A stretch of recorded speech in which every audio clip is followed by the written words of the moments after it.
with all due respect to that, Iran-Contra was an ongoing investigation, and that didn't stop Congress from getting the answers. And you're getting in the way of our constitutional duty. You're citing the Constitution. I'm going to cite it. It's our constitutional duty to do oversight.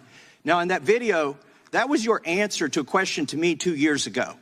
Hey there, guys. So I want to talk more about yesterday's House Judiciary hearing. And if you didn't see yesterday's video, Attorney General Merrick Garland got absolutely freaking blasted by Republicans. And we all know why.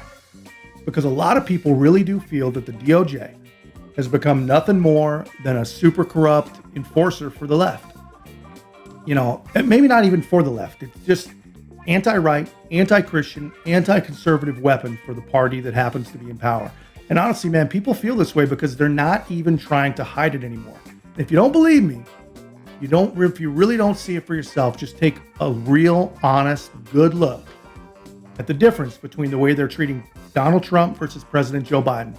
Literally in every possible way. But if you have to pick just one, pick classified documents. I mean, they are all in on Trump, dusting off Woodrow Wilson's old, Espionage Act stuff. While Joe Biden, who really has some very, very serious implications, like removing sensitive material as a senator, it's the slowest of all slow walks, and that's just the easy stuff.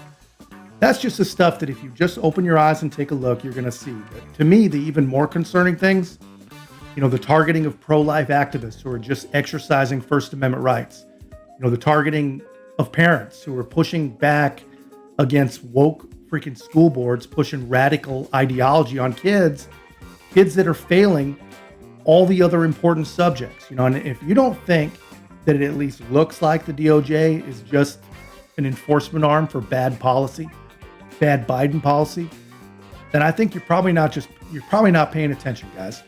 And, or maybe you just don't want to be the next one they lock up for opposing them. I totally get that.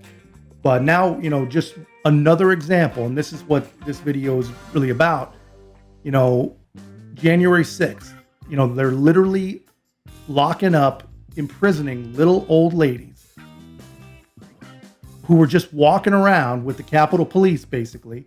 And these ladies are getting insane sentences. People like Enrique Tarrio, the Hispanic white supremacist member of the Proud Boys, he got 20 years. The guy was not even freaking there. All the while, actual violent criminals in some of our cities, they're basically given the keys to the city. And then we've got, real conspiracy theories about whether the feds had a role in January 6th. And honestly, guys, people believe this because there actually were people encouraging the violence, leading the way into the Capitol. And guess what? They're not even on the FBI's radar. And one of the names we've heard a million times is Ray Epps, for example, one example. He was there urging people to break in, basically leading the way. The guy has such a high profile that he was literally a witness for the J6 committee, yet no one went after him. And no one even bothered to explain why they weren't going after him. This is why these conspiracy theories exist. And now, because they're finally getting heat for their blatant double standard, they're finally looking at the guy. They gave him a little slap on the wrist. They want to look fair and balanced. They charged him with a misdemeanor. While grandmas rot in federal penitentiaries, this guy gets charged 3 years later with a misdemeanor.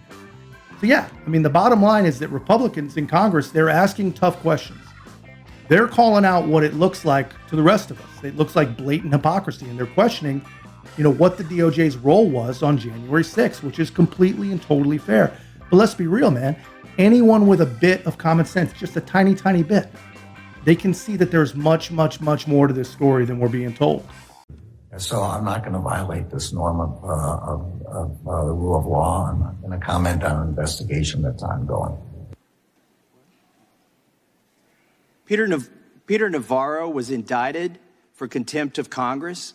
Aren't you, in fact, in contempt of Congress when you give us this answer? This is an answer that's appropriate at a press conference. It's not an answer that's appropriate when we are asking questions. We are the committee that is responsible for your creation, for your existence of your department. You cannot continue to give us these answers. Aren't you, in fact, in contempt of Congress when you refuse to answer? Congressman, I have the greatest respect for Congress. I also have the greatest respect for the Constitution and laws of the United States. The protection of pending investigations and ongoing investigations, as I briefly discussed in another dialogue a few moments ago, goes back to the separation of powers, which gives to the executive branch the sole authority to conduct prosecutions. It's a requirement of due process and respect for those who are under investigation, the protection of their civil rights. So well, with all due respect to that, Iran-Contra was an ongoing investigation, and that didn't stop Congress from getting the answers. And you're getting in the way of our constitutional duty. You're citing the Constitution. I'm going to cite it. It's our constitutional duty to do oversight. Now, in that video, that was your answer to a question to me 2 years ago when I said how many agents or assets of the government were present on January 5th and January 6th and agitating in the crowd to go into the Capitol and how many went into the Capitol. Can you answer that now? I don't know the answer to that question. Oh, last time, you don't know how many there were or there were none? I don't know the answer to either of those questions. If there were any, I don't know how many. I don't know whether there are any. I think you may have just perjured yourself that you don't know that there were any. You want to say that again, that you don't know that there were any? I have no personal knowledge of this matter. I think what I said last time. You've had 2 years to find out. And the day, by the way, that was in reference to Ray Epps, and yesterday you indicted him. Isn't that a wonderful coincidence? On a misdemeanor. Meanwhile, you're sending grandmas to prison. You're putting people away for 20 years for merely filming. Some people weren't even there yet. You've got the guy on video who's saying go into the Capitol. He's directing people to the Capitol before the speech ends. He's at the site of the first breach. You've got all the goods on him, 10 videos, and it's an indictment for a misdemeanor? The American public isn't buying it. I yield the balance. Yeah, man. So that is an absolute and total fact. We are not buying it. Let me know in the comments if you are, if you're actually buying it. Let me know if any of this makes any sense to any of you guys. Because honestly, man, if you want to, quiet the rumors that the DOJ was involved in some way in Jan 6, let me give these guys a little bit of advice. If someone asks you, were you involved? If you answer anything other than no, you don't even have to expound on it. No is all you got to say. But if you can't say no, then what you just said in the fanciest way possible, in the fanciest doublespeak you can imagine, is yes. What you just said was yes. And come on, man, it's been 2 years. They've looked into every freaking aspect of this by now. But they're sidestepping this major question by claiming not to know. You're either hiding something or you're completely incompetent. I'm not sure which is worse. Either way, I believe you probably just perjured yourself. And the real issue here, man, is the bureaucrats. Not so much the politicians. They're spineless anyway. We're talking about people who aren't elected, but have insane influence over our lives, our daily lives. They're the ones out there making the real deals, working out the real details, while politicians are just voting, talking, and lying to the rest of us. These bureaucrats, they're never held accountable because they're not elected. Most people don't even know about it. They just keep doing what they're doing, and the politicians just keep changing suits. We have to live with it. Most of our fellow citizens, like I said, they don't even really know that we're at the mercy of these people. And anyway, you guys, the ones that follow the channel, you know that I really, really like Vivek Ramaswamy. And yeah, the guy caught some heat for his comments about 9/11 and a bunch of other things. Currently both sides are trying to destroy the guy, which if we learned anything from watching Trump, that should be a really, really, really good indication that this is a person that we should be paying real close attention to. So anyway, he's got a blueprint for dismantling the administrative state. And really, guys, if we're serious about cleaning house, we should take notes from this guy, whether it's Donald Trump or Ron DeSantis or whoever saves us from these freaking animals.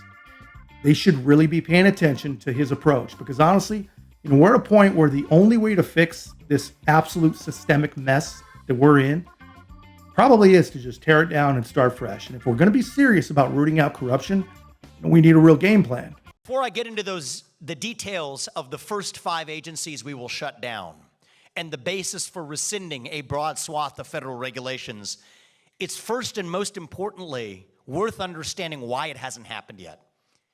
This vision is not an original vision. I'll be the first to admit that. Good presidents, excellent presidents, from Reagan to Trump, have spoken to the same ideal. And I give credit to Donald Trump for taking more steps than have been taken in a generation in the direction with the Schedule F exceptions that they began late in the term, aided by many people in this room. That was a step forward. But in order to actually get this job done, we're going to have to confront several myths that have been perpetuated in this town by advisors and members of the very bureaucracy we're looking to shut down, that we're going to have to confront and overcome to understand how the U.S. president can actually get this job done. We're going to go through those today. It's our first time doing a speech like this with visuals, so you'll have to be patient and see how this one goes. But I think it's important to understand the specifics. The first myth is that the President of the United States does not single-handedly have the ability to set what you would call the human resources policies, the hiring and firing policies in the federal government. That view is wrong.